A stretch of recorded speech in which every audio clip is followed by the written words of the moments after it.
In this gold market commentary for Friday, August 29th, 2025, I'm going to explain why gold set a new all-time high today and silver has touched on $40 an ounce.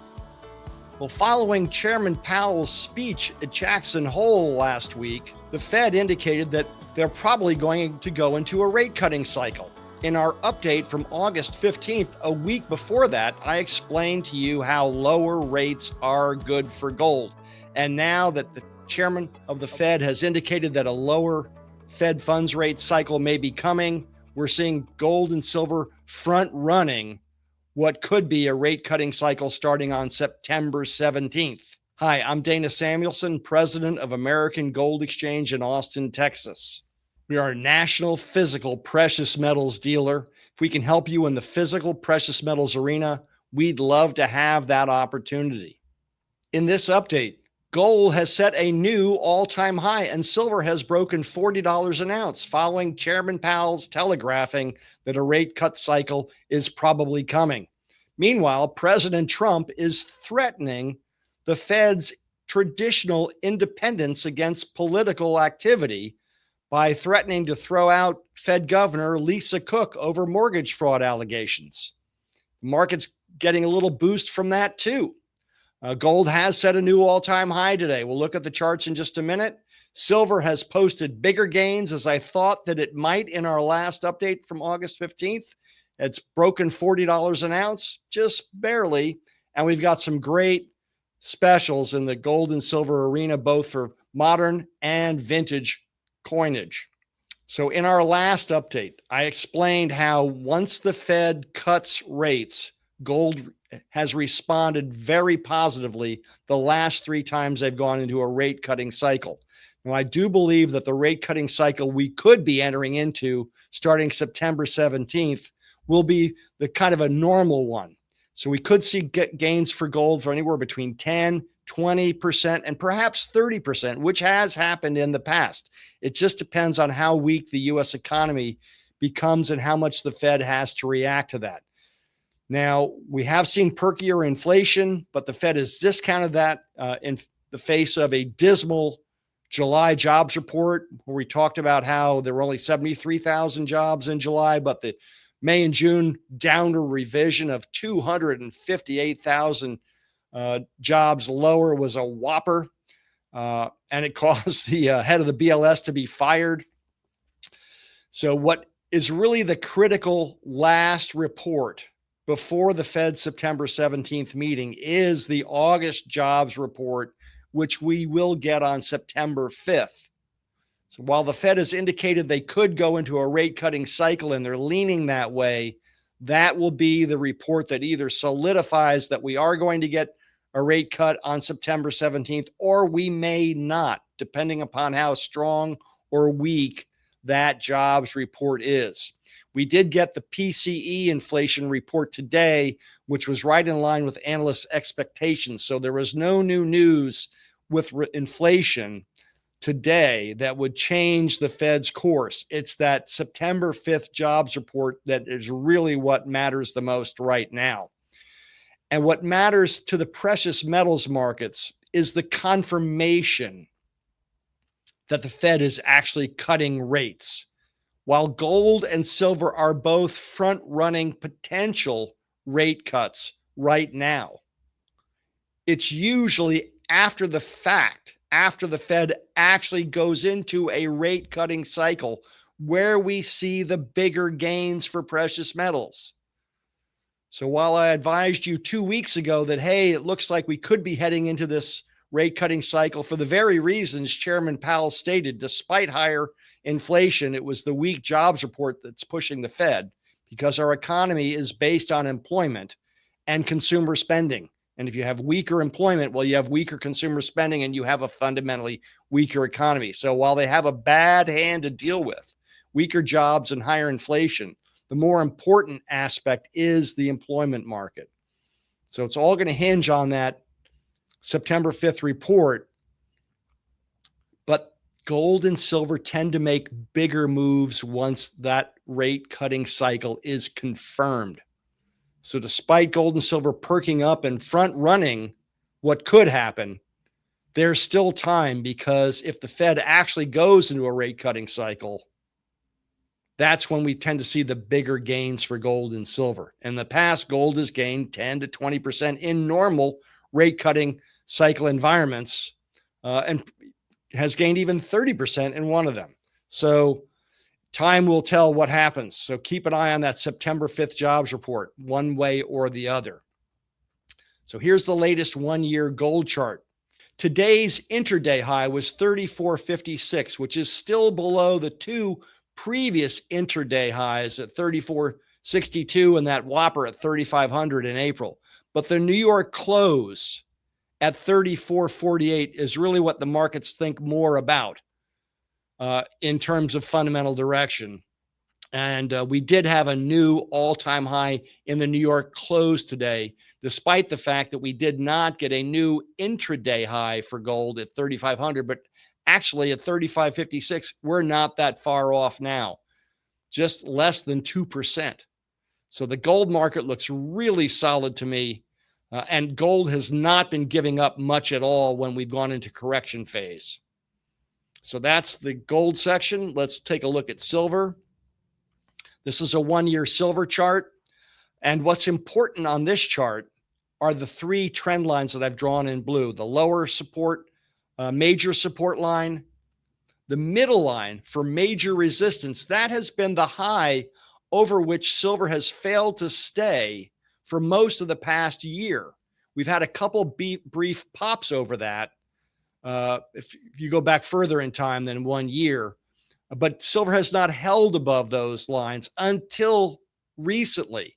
And I've drawn in the previous breakout peaks on this 1-year chart. And now over the last 2 months, we've got silver trading primarily above the previous breakout peaks. So the trend for silver is very sharp right now, sharply higher. And today's close at 39.74 in New York is a new short-term high for silver. And it's a new 14-year high as well, with a 35% rolling gain. Silver has gained more than gold since Powell's speech. And I told you in our last update that I thought everything was looking good for gold, but silver might look even better. To date, in the last 2 weeks, gold is up 4.25% since our last update, and silver is up about 6.1%. So far, what I had to say is holding true. And the market for silver, like gold, looks really strong right now. When it gives up gains, it's not giving up much over the last 2 months, and we continue to set higher lows and now a higher high. If we take a look at the 6-month candlestick chart, you can see the two dotted blue trend lines are for higher. And silver remains within those trend lines. So we haven't really broken out over the 6-month trend that we've been in. But remember, even if we don't break out of that, silver is still trending higher. And today we got an intraday high at $40 an ounce, briefly touching $40. And I do expect silver to head into the $42 to $44 range, maybe even a little bit higher. My target for gold remains $3,600 to $3,800, with my upside target of $4,000 for this year still on track the way this market is evolving. And remember, we're now heading in finally into the fall business cycle, the last 4 months of the year. Summer's over. We're taping this on the Friday before Labor Day. I hope everyone has had a good Labor Day weekend. By the time you see this, it will be Tuesday, September 2nd. And we'll know a bit better how markets are responding once we come back from the long holiday. But in any case, I expect gold and silver to move higher. And a lot of this is contingent upon that August jobs report, which we'll get on September 5th. If that's weak, gold and silver will continue to front run a potential Fed cut. And then once the Fed actually cuts, we could see even bigger gains. And that's what we've seen in the past. And this is primarily the reason we're seeing the yields on the 2-year Treasury continue to tumble. You can see the 2-year Treasury yield is now down to about 3.6%. It was about 3.75% at our last update. This is where the market thinks the Fed is headed. While the 10-year Treasury yield is easing lower, it has not fallen as much proportionally as the 2-year yield. So it's being a bit more tentative, but it's the 10-year Treasury yield that really matters more to you and me, the guys on the street. While the market thinks the Fed will lower rates because of the 2-year Treasury yield, it's the 10-year Treasury yield that really determines the interest rates that we pay for mortgages, for car loans, for credit card debt.